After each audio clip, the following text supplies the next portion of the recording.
अस्सलाम वालेकुम वरहमतुल्लाहि वबरकातुहू।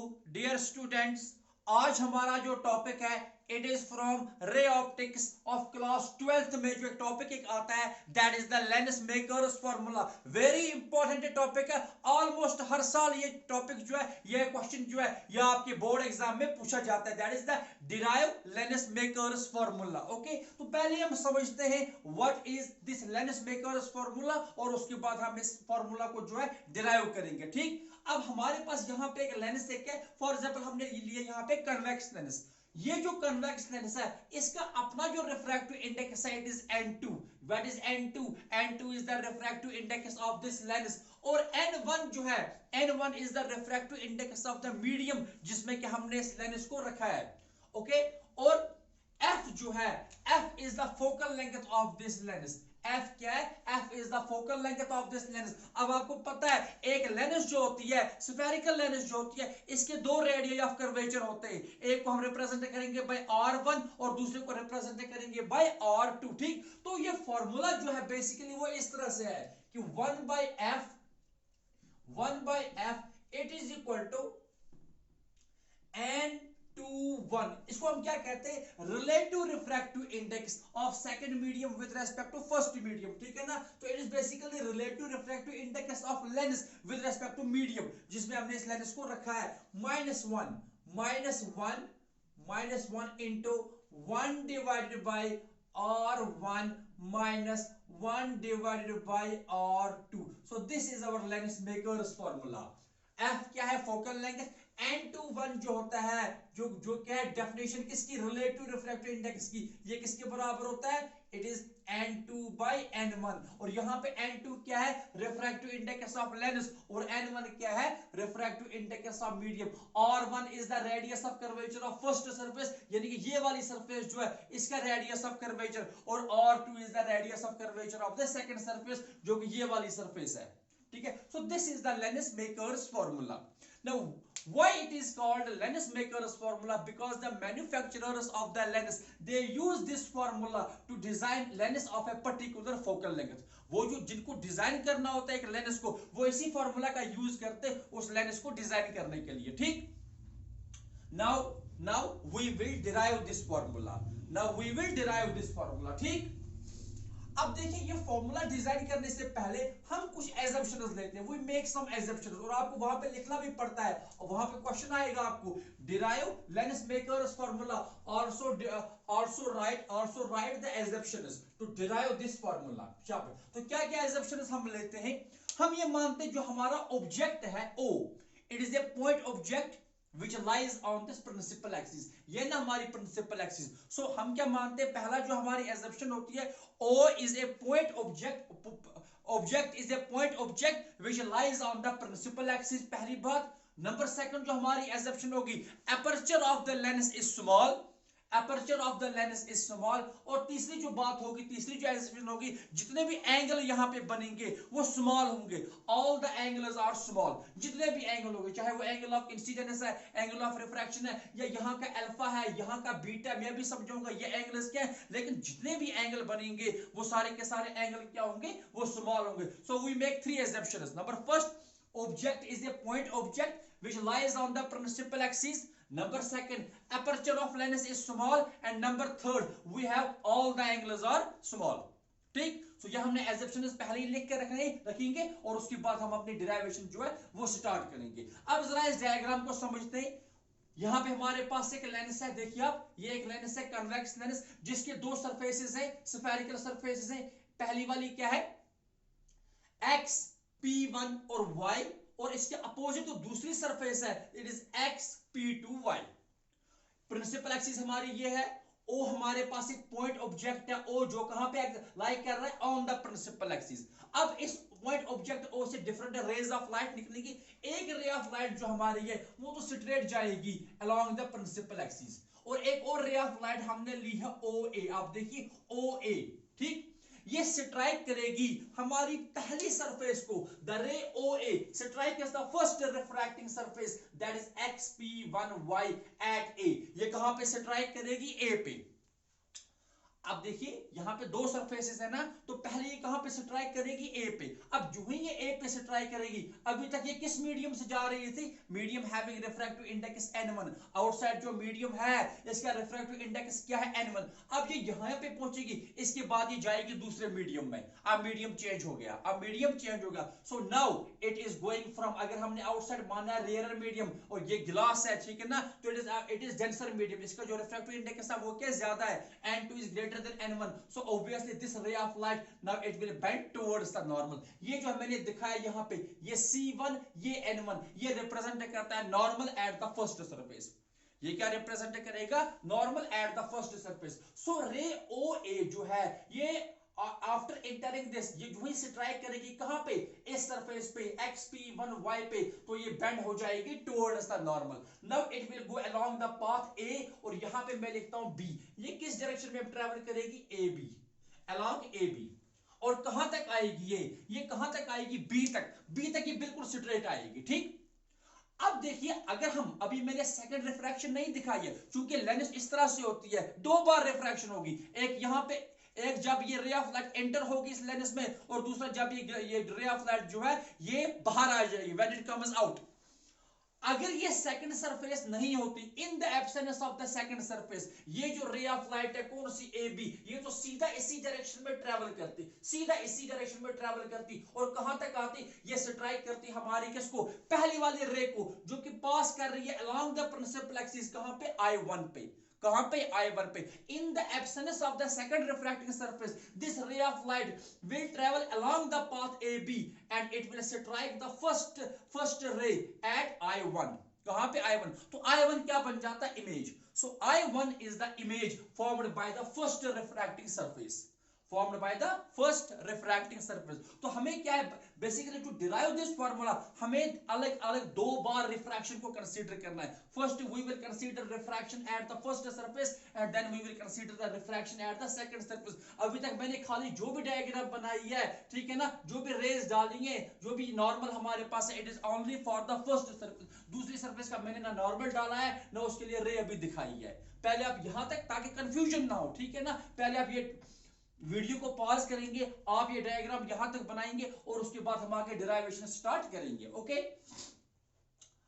अब देखिए यहां पे हम स्टार्ट करते हैं। सो सिंपली सबसे पहली बार रिफ्रैक्शन कहां पे होती है, रिफ्रैक्शन एट ए, कहां पे होती है, एट ए। तो हम लिखेंगे, हम यहां पे लिखेंगे रिफ्रैक्शन एट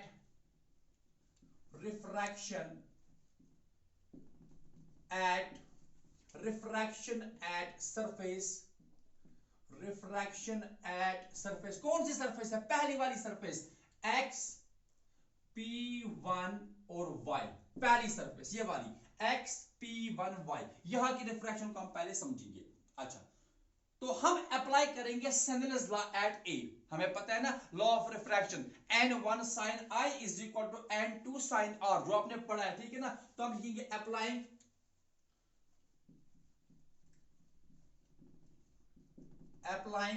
Snell's law, या आप सीधा लिख लो law of refraction, Snell's law at कहां पे, ए पर, शाबाश। तो लॉ क्या कहता है, जो Snell's law है, law of refraction, that is sin I by sin R is equal to n2 by n1। वैसे लिखिए या आप सिंपली लिखिए n1 sin I, n1 sin I it is equal to n2 sin R, है ना, n1 sin I। देखिए ना इस साइड यहां पे मीडियम, ये क्या है, refractive index n1, angle of incidence क्या है, I, तो आएगा n1 sin I।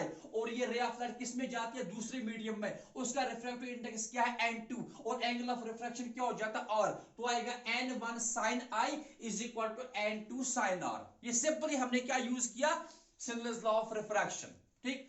अब हम पहली एजम्पशन, अब हम एक एजम्पशन यूज करेंगे, यहां पे देखना कौन सी एजम्पशन यूज करेंगे, शाबाश। मैंने कहा आपको एक एजम्पशन हमने लिखी थी पहले, that is all the angles are small. तो सिंस I एंड R जो है,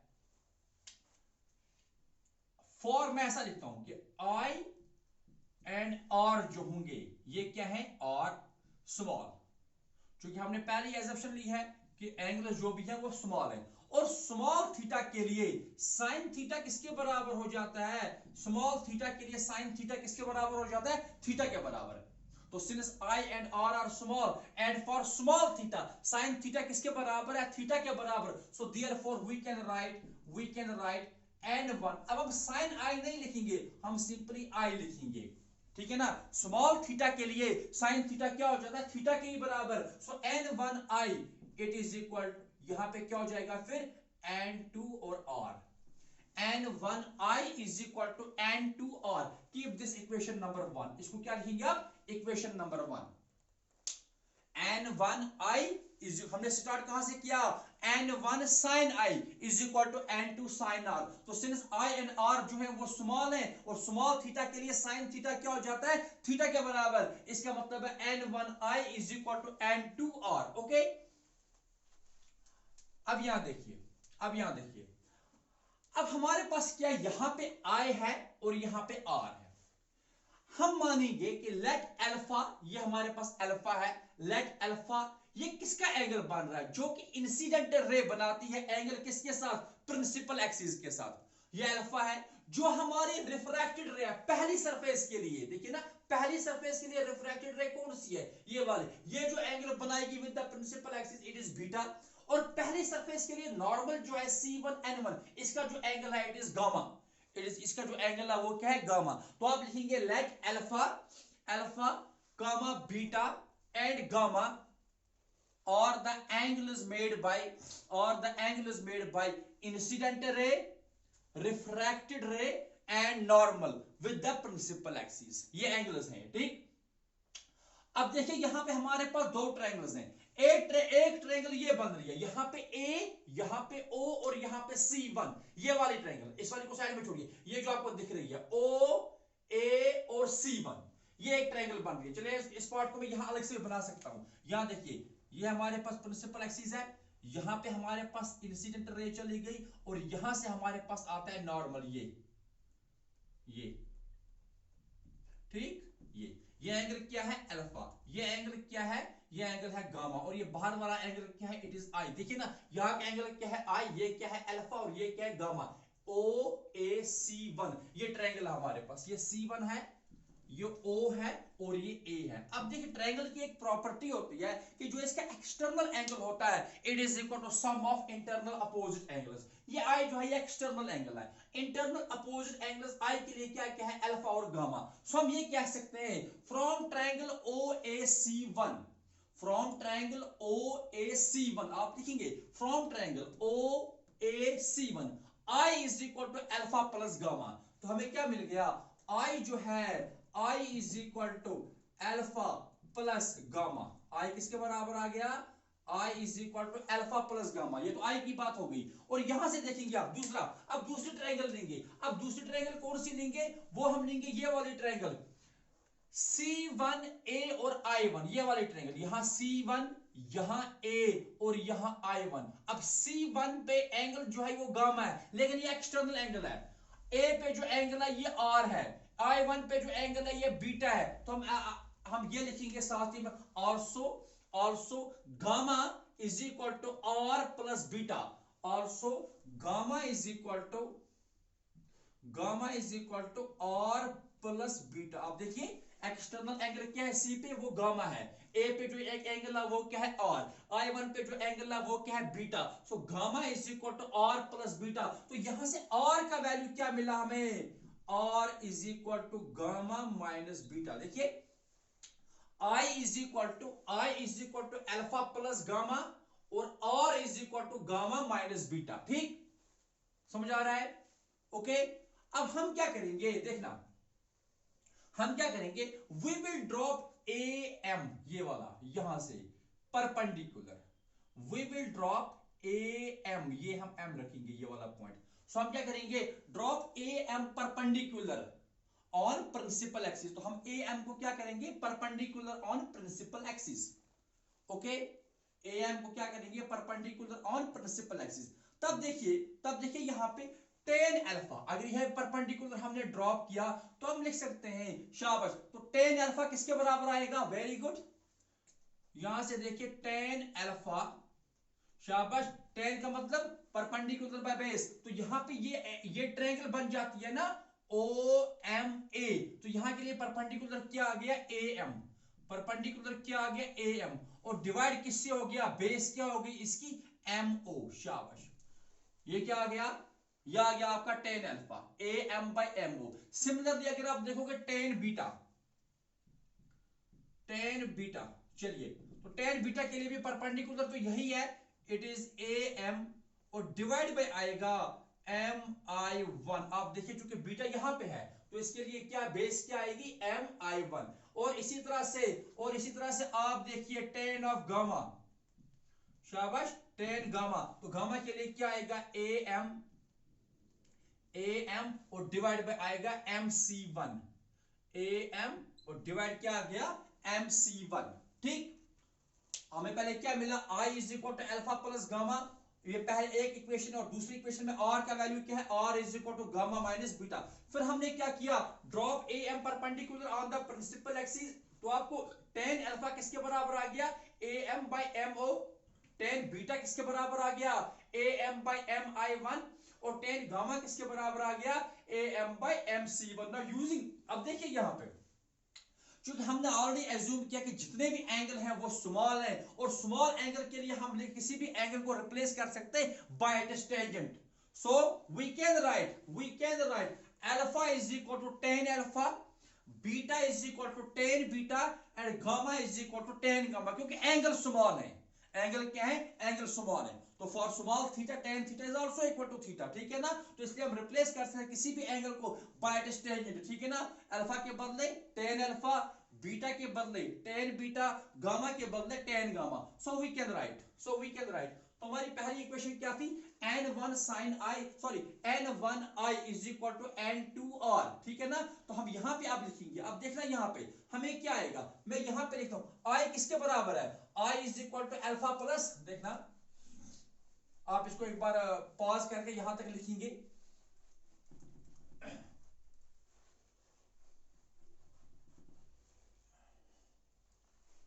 शाबाश। देखिए हमें क्या था कि n1i, मैं यहां पे लिखे रखता हूं ये n1i is equal to n2r, है ना, ये हमारी इक्वेशन नंबर 1 है। अब देखिए यहां पे हमें आ गया था पहले ही कि I जो है इट इज अल्फा, I जो है it is alpha plus, I is equal to alpha plus gamma, तो अल्फा के बदले क्या आ गया आपको टेन अल्फा, तो हम लिख सकते हैं I इज इक्वल टू, शाबाश, I is equal to alpha के बदले क्या हमें आ गया टेन अल्फा, और टेन अल्फा का वैल्यू क्या है ए एम, शाबाश, A M by M O, ये I का वैल्यू आ गया। अच्छा, फिर हमें आ गया beta, sorry I is equal, हाँ I is equal to alpha, alpha के बदले अब क्या, अल्फा के बदले क्या है आपको टेन अल्फा, तो पहले मैं यहां पे लिखता हूं कि अल्फा हमें मिला, अल्फा आपको मिला A M by M O, beta आपको मिला A M by M I one, और आपको जो गामा है ये मिल गया A M by M C one. ठीक, ये तो अल्फा बीटा और गामा के वैल्यूज आ गए। इट मीन्स दैट कि आपको अब I का जो वैल्यू है, I का वैल्यू किसके बराबर आ गया, शाबाश, I हमें किसके बराबर है अल्फा प्लस गामा, तो I का वैल्यू जो आ गया इट इज अल्फा, अल्फा क्या आ गया A M by M O plus gamma, gamma का वैल्यू क्या है A M by M C one, ये किसका वैल्यू आ गया, ये आ गया वैल्यू I का। और सिमिलरली R का जो वैल्यू है, R किसके बराबर आ गया, R is equal to gamma minus beta, it is A M by M C one, और माइनस बीटा, बीटा का वैल्यू क्या है A M by M I one, ठीक है ना। तो यह आपको मिल गए किसके वैल्यूज I के और R के। अब ये using the value of I and R in this equation, equation number 1। चलिए मैं इसको इक्वेशन नंबर 2 नाम देता हूं और इसको इक्वेशन नंबर 3 नाम देता हूं। Using equation 2 and 3 in equation 1 we get using equation 2 and 3 in equation we get, तो शाबाश, अब क्या आएगा हमें यहाँ पे, हमें आ जाएगा, very good, so we will get क्या आ जाएगा हमें, n1, तो लिखेंगे हम यहाँ पे पहले n1 और उसके बाद क्या करना है, किससे मल्टीप्लाई करना है, वैल्यू ऑफ i क्या है ये, am divided by mo plus am divided by mc1, okay, और ये इज इक्वल टू आ जाएगा साथ में, फिर यहाँ पे n2, तो n2 लिखेंगे हम, और उसके बाद वैल्यू ऑफ r का वैल्यू क्या है, am डिवाइडेड बाय mc1 और माइनस am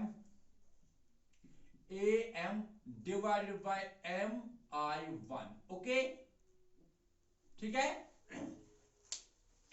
अब हम इसको फर्दर सॉल्व करते हैं, आप देखिए दोनों on both sides we have am जो है हमारा न्यूमरेटर, देखिए यहां भी am है, यहां भी am है, हर एक के साथ am है, so we will take this am outside, हम इस am को बाहर ले आएंगे, हम ऐसा लिख सकते हैं n1 अपनी जगह, और इस am को भी बाहर ले आइए आप, am, ठीक, और ब्रैकेट में क्या आ गया, 1 divided by mo plus 1 divided by mc1, यहां से इज इक्वल टू आएगा, और यहां से है n2 और इसको भी मल्टीप्लाई हो जाएगा am के साथ, और ब्रैकेट में आ जाएगा 1 डिवाइडेड बाय mc1 और माइनस हो जाएगा 1 डिवाइडेड बाय mi1, ठीक।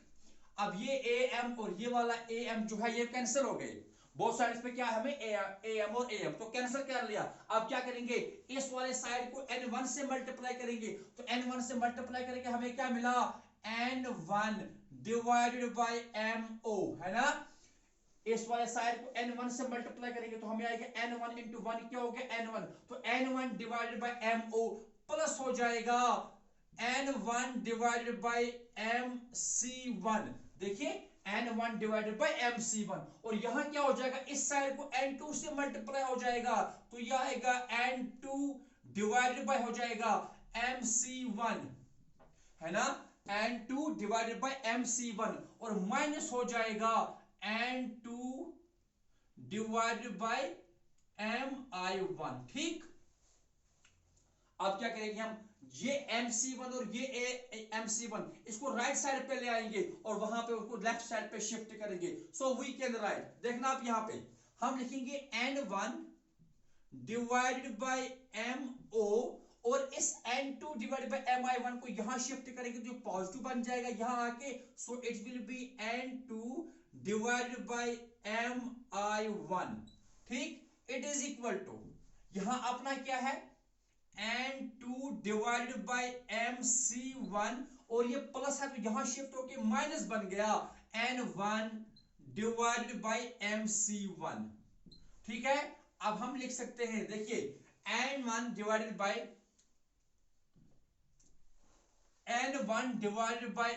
mo plus n2 divided by mi1 is equal to, यहां दोनों के लिए डिनोमिनेटर सेम है mc1 तो हम सिंपली लिख सकते हैं it is equal to n2 minus n1 divided by mc1, okay, n2 minus n1 divided by mc1। अब है, देखिए यहां पे क्या है mo, यहां पे क्या है mi1, यहां पे क्या है mc1। अब हम एक और एजम्पशन को यूज करेंगे, क्या करेंगे, अब हम एक और एजम्पशन को यूज करेंगे, वो ये है, that is the aperture of the lens is small, aperture of the lens is small, lens जो है इसका एपर्चर बहुत ही स्मॉल है, इसका मतलब है पॉइंट m जो है it is lies very close to c क्या है, optical centre of the lens. हम एक और एजम्पशन को यूज करेंगे, that is aperture of the lens is small, so m lies very close to c, और c क्या है, optical centre, m lies very close to c, इसका मतलब है अगर m बहुत नजदीक है किसके, सी के, तो जो लेंथ है MO it is approximately equal to CO, क्योंकि मेजरमेंट हम कहां से करते हैं, वो तो ऑप्टिकल सेंटर से करते हैं, इसलिए हमें क्या करना है, हम पुट करेंगे MO is equal to approximately equal to CO, यानी कि M है बहुत स्मॉल, बहुत नजदीक किसके, very close to C, so we will write MO को किससे रिप्लेस करेंगे हम, CO से, MI1 को किससे रिप्लेस करेंगे, CI1 से, और MCI1 को किससे रिप्लेस करेंगे, CC1। तो आप इसके बाद लिखोगे since aperture of lens is small, since aperture of lens is small, so M lies very close to C, M lies very close to C, तो therefore हम लिख सकते हैं कि MO जो है it is approximately equal to CO, MI1 it is approximately equal to CI1, और MC1 it is approximately equal to CC1। ठीक है, तो आप वीडियो को पॉज करके पहले यहां तक लिखेंगे, ओके, तो वीडियो को पॉज करके आप यहां तक लिखेंगे, ओके। अब हम यहां पे फर्दर इसको सॉल्व करेंगे। तो अब हमें क्या करना है, MO को रिप्लेस करना है बाय CO, MI1 को रिप्लेस करना है बाय CI1, और MC1 को रिप्लेस करना है बाय CC1, ओके। चलिए ठीक है, बहुत ही इंपॉर्टेंट डेरिवेशन है ये, बहुत ही important from your ray optics, ठीक।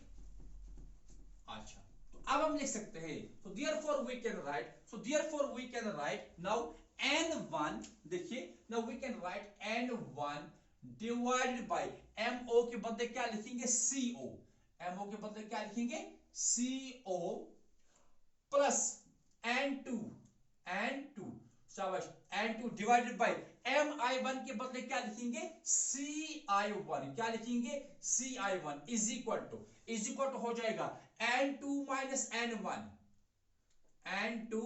माइनस N1, और डिवाइड हो जाएगा MC1 के बदले क्या लिखेंगे, CC1, क्या लिखेंगे, CC1, ओके। अच्छा, अब जरा देखिए CO, C क्या चीज है, C is the optical centre, और O क्या है, O इज द ऑब्जेक्ट। तो ऑप्टिकल सेंटर से ऑब्जेक्ट तक की जो डिस्टेंस है it is called object distance U। तो हम ऐसा लिखेंगे CO जो है, CO it is equal to U, but according to sign conventions, यानी कि distances in the direction opposite to the direction of the incident light, वो जो होती है वो नेगेटिव होते हैं, क्योंकि लाइट तो ऐसे ट्रैवल कर रही है, तो इसका मतलब है ये U जो आएगा वो नेगेटिव आएगा, -U। इसी तरह से CI1, देखिए C यहां पे है, I1 यहां पे है, ये तो इमेज है, ये किसके लिए इमेज है, पहली सरफेस के लिए, तो इसको नाम देंगे हम V1। So since it is in the direction of light, तो पॉजिटिव आएगा V1। इसी तरह से CC1, देखिए CC1, ये C है, ये C1 है, और C से C1 तक क्या है, C1 क्या है, C1 represents the center of curvature for the first surface, तो ये जो डिस्टेंस आएगी it is the radius of curvature for the first surface, तो इसको नाम देंगे हम R1, ठीक, ऐसे। अब ये वैल्यूज ऊपर पुट करेंगे, तो जब हम साइन कन्वेंशन को यूज करोगे आपको सिंपली जो इक्वेशन मिलेगी वो मिलेगी minus times N1 by U, ठीक, प्लस यहां पे आएगा N2 डिवाइडेड बाय आ जाएगा V1, है ना, इट इज इक्वल टू यहां पे आएगा N2 माइनस N1 और डिवाइड हो जाएगा by R1। So this is the equation जिसको हम इक्वेशन A से रिप्रेजेंट करेंगे, it is the equation for the first surface. अभी तक आप क्या डिस्कस कर रहे थे, रिफ्रैक्शन, है ना, एट फर्स्ट सरफेस, ओके। आप पहले यहां तक नोट करेंगे और आगे अब हम समझेंगे। अब देखिए यहां तक हो गया, ठीक। अब देखिए अभी तक हमने ये माना कि सेकंड सरफेस जो है वो यहां पे प्रेजेंट ही नहीं है, but reality is that second surface is also present. Reality क्या है कि हमारे पास सेकंड सरफेस जो है वो तो प्रेजेंट है ना, तो रिफ्रैक्शन एक बार और होगी ना, यहां पे बी पे भी रिफ्रैक्शन होगी, तो बी पे जो रिफ्रैक्शन होगी तो इसका मतलब पहले हम बी पे नॉर्मल ड्रॉ करेंगे लाइक दिस ऐसे, ठीक। और अब जो है यहां पे एट बी जो होगा, ray of light is going from denser medium to rarer medium, so it will bend away from the normal. Normal तो ये है, है ना। तो इसका मतलब ये जो रे है ये तो नॉर्मल से दूर भागेगी, ठीक है ना, तो ये ऐसे नीचे आएगी लाइक दिस, ये आ गई। सो फाइनली जो रे ऑफ लाइट है ना, एक्चुअल जो रे ऑफ लाइट है ना वो ये आएगी, and this is your actual image I. ये कि ये इमेज क्या थी, ये तब हम मान रहे थे अगर सेकंड सरफेस नहीं होती, ये तो वर्चुअल इमेज है, बट रियली जो इमेज हमारे पास है वो ये आई होगी। अब हम इसके बाद क्या लिखोगे, इसके बाद क्या लिखोगे, since second surface is present therefore refraction will also take place at second surface that is xp2y, और उसको लिखोगे आप refraction at surface xp2y, और उसके लिए इतनी लंबी डेरिवेशन नहीं करनी है, we can relate the things, और हम सिंपली लिखेंगे similarly, क्या लिखेंगे सिमिलरली। लेकिन वो सिमिलरली लिखने से पहले आप पहले यहां इस इक्वेशन पे वापस आइए और थोड़ा सा समझिए। देखिए n1 क्या होता है, actually n1 is the refractive index of the medium from which रे of light is coming. n1 होता है वो उस मीडियम का रिफ्रैक्टिव इंडेक्स जहां से रे ऑफ लाइट आ रही है। n2 is the refractive index of the medium in विच रे ऑफ लाइट इज गोइंग। अब अगर हम देखेंगे फॉर सेकंड सरफेस, देखिए ये जो I1 है ना, it acts as virtual image, sorry virtual object for the second surface. Second surface के लिए ये क्या एक्ट करेगा, वर्चुअल ऑब्जेक्ट, ये उसके लिए ऑब्जेक्ट एक्ट करेगा। ये बेसिकली क्या है, it is a virtual image, not it will act as object for the second surface. ये क्या एक्ट करेगा, object as the second surface. और रे ऑफ लाइट भी कैसे आ रही है, इसी डायरेक्शन में, तो हम लिखेंगे फॉर सेकंड सरफेस, हम क्या लिखेंगे फॉर सेकंड सरफेस, देखना फॉर सेकंड सरफेस, शाबाश, फॉर सेकंड सरफेस, कौन सी सरफेस, एक्स p2y। अब देखिए वहां रे ऑफ लाइट किस मीडियम से आ रही है जिसका रिफ्रैक्टिव इंडेक्स n2 है, तो हम लिखेंगे माइनस टाइम्स शाबाश n2। U क्या होता है, U होता है ऑब्जेक्ट। सेकंड सरफेस के लिए ऑब्जेक्ट कौन सा है, I1, और I1 की डिस्टेंस कितनी है, I1 की डिस्टेंस कितनी है, दैट इज V1। I1 की डिस्टेंस कितनी है, इट इज V1, ठीक है ना। प्लस है बीच में यहां पे, तो प्लस हम भी लिखेंगे। अब N2 क्या होता है, N2 होता है refractive index of medium in विच रे ऑफ लाइट इज गोइंग। तो यहां पे रे ऑफ लाइट किस मीडियम में जा रही है जिसका रिफ्रैक्टिव इंडेक्स N1 है, तो प्लस लिखेंगे हम N1 और डिवाइड करेंगे। अब देखिए ये क्या था, V1 क्या था, पहली सरफेस के लिए इमेज डिस्टेंस। अब हमें एक्चुअल इमेज कहां पे बन रही है, I पे, तो वो डिस्टेंस हम रखेंगे, रिप्रेजेंट करेंगे बाय V से, हो गया V, और इज इक्वल टू आएगा यहां पे, ठीक है ना। अब यहां पे क्या था, n2 माइनस n1, और यहां पे आ जाएगा n1 माइनस n2, और डिवाइड हो जाएगा। अभी तक आपने लिखा था r1 और यहां पे लिखेंगे r2, समझे। इसी इक्वेशन से हमने ये वाली इक्वेशन लिखी, क्योंकि यहां पे n1 था, यहां पे रिप्लेस हो जाएगा n2 से। इधर ऑब्जेक्ट की डिस्टेंस क्या थी u, और यहां ऑब्जेक्ट की डिस्टेंस क्या है v1, क्योंकि I1 will act as object for the second surface. Okay, और फिर रे ऑफ लाइट जाती है पहले किस मीडियम में, n2 में, अब ये किस मीडियम में जाएगी जिसका रिफ्रैक्टिव इंडेक्स n1 है। ओके, और यहां पे आया था n2 माइनस n1, यहां पे आ जाएगा n1 माइनस n2, और यहां पे था r1 और इधर होगा r2।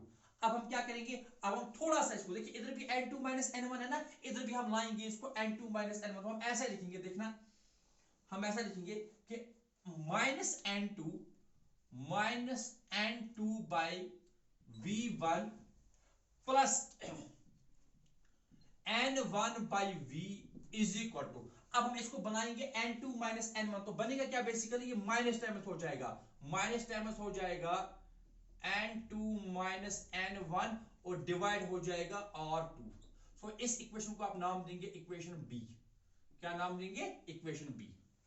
इक्वेशन ए क्या थी, minus n1 by u plus n2 by v1 is equal to n2 minus n1 by r1, और यहां पे हो इक्वेशन बी क्या बन गई सेकंड सरफेस के लिए, शाबाश, minus n2 by v1 plus n1 by v is the final image, है ना, is equal to minus times n2 minus n1 divided by r2। ये दो हमें आ गई, दो इक्वेशंस फॉर टू सरफेसेस। अब हम क्या करेंगे, इन इक्वेशंस को ऐड करेंगे, क्या करेंगे, आप लिखेंगे adding equation a and b,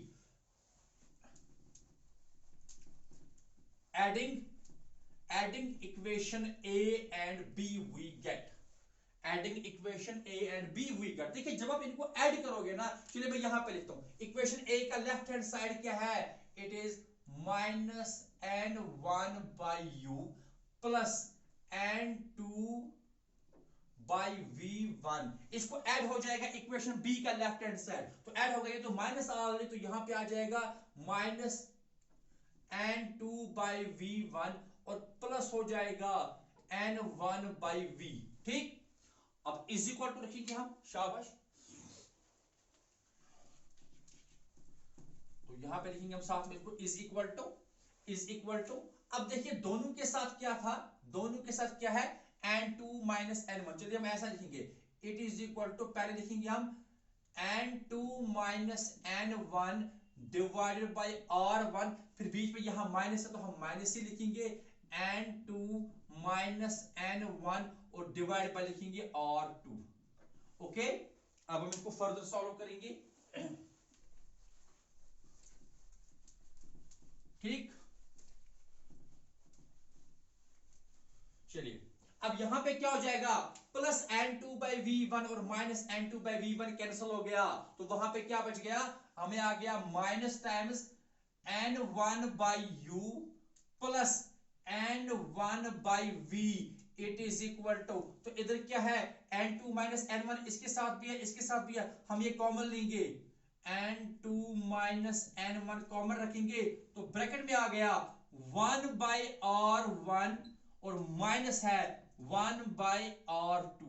okay, minus क्यों, क्योंकि यहां पे बीच में माइनस है, अब इधर भी n1 है इधर भी n1 है, n1 को कॉमन रखेंगे हम, so we write like this n1 और ब्रैकेट में आ गया minus times 1 by u plus 1 by v is equal to, यहां पे आएगा n2 माइनस n1 और ब्रैकेट में आ गया 1 by r1 minus 1 by r2। Okay, अब इस n1 से यहां डिवाइड कीजिए तो आपको मिलेगा, हमें मिलेगा minus 1 by u minus 1 by u plus 1 by v, it is equal to n2 minus n1 और डिवाइडेड बाई n1 और ब्रैकेट में क्या हो जाएगा इसके साथ, शाबाश, 1 by r1 minus 1 by r2। Okay, ठीक है ना, minus 1 by u plus 1 by v is equal to n2 minus n1 और साथ में ये n1 जो है, इस n1 को हमने यहां लाके डिवाइड कर दिया, n2 minus n1 divide by n1 into 1 by r1 1 by r1 और माइनस 1 बाई r2। अब देखिए यहां पे u क्या होता है, ऑब्जेक्ट डिस्टेंस, और v क्या होती है, इमेज डिस्टेंस। अगर हम एक ऑब्जेक्ट को रखते हैं, कहां पे रखेंगे एक ऑब्जेक्ट को, ठीक है ना, इन्फिनिटी पे, तो उसकी इमेज कहां पे बनती है, फोकस पे। So if you put u is equal to infinity, तो v will be equal to f, that is the focal length of the lens. ठीक है, तो यहां पे आप पुट करोगे u के बदले इन्फिनिटी, तो 1 बाय इन्फिनिटी क्या हो गया, 0, वहां क्या आ गया, 1 बाय f, सिंपली आप लिखोगे। ठीक, आप पहले यहां तक पॉज कीजिए और लिखिए।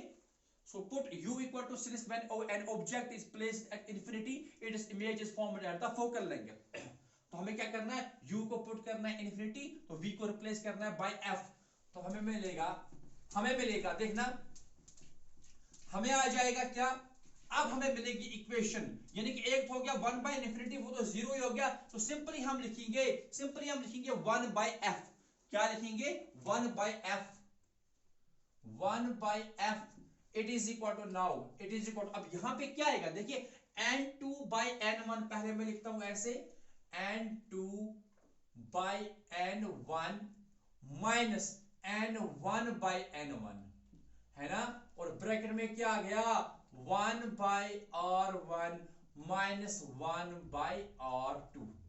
नाउ 1 बाई f ऐसे रहेगा, 1 by f, now it is equal to, देखिए it is now n2 by n1 और माइनस हो गया 1, है ना, n1 बाई n1 क्या हो गया, 1, और इनटू आ जाएगा 1 by r1 minus 1 by r2। Okay, अब देखिए 1 by f, 1 by f, it is equal, now what is n2 by n1, it is relative refractive index of second medium with respect to first medium, यानी कि हम इसको लिखते हैं n21 और minus अपना है 1, और यहां पे क्या हो जाएगा, 1 by r1 minus 1 by R2. So this is the required Lense-Makers formula जो कि हमें डिराइव करनी थी, ये हमें डिराइव करनी थी. Okay, 1 by f is equal to n21 minus 1 into 1 by R1 minus 1 by R2. अब कभी कभी क्या होता है, बुक्स में ऐसा लिखा गया होता है, देखिए वो ये होता है कि अगर हम मानेंगे हमारी जो लेंस है इसको हमने एयर में रखा है, क्या रखा है, एयर में, तो n1 क्या आ जाएगा 1 और absolute refractive index of lens को n से रिप्लेस करोगे तब आपको सिंपल यहां पे आएगा n by 1, वो तो n ही आ गया ना. देखिए अगर आप पुट करते हो n2 को n के बराबर और n1 जो है 1, क्योंकि एयर में हम मानते हैं कि हमारी लेंस एयर में है और लेंस का अपना रिफ्रैक्टिव इंडेक्स n है, तो एयर का रिफ्रैक्टिव इंडेक्स क्या होता है 1, तो आप ये भी लिख सकते हो कि 1 by f it is equal to n minus 1 into 1 by r1 minus 1 by r2. But ये एक स्पेशल केस है जब हमारी लेंस एयर में होगी, बट एक्चुअल फॉर्मूला ये है. ओके, सो इस तरह से हमने क्या किया, हमने डिस्कस किया what is the lens-makers formula, हम कौन से एजम्पशंस का यूज करते हैं, और हमने सीखा how to derive this lens maker's formula. तो it is very important question. I hope आपने इसको अंडरस्टैंड किया होगा और आप इसकी अच्छी खासी प्रैक्टिस करेंगे एग्जाम के लिए. Thank you very much.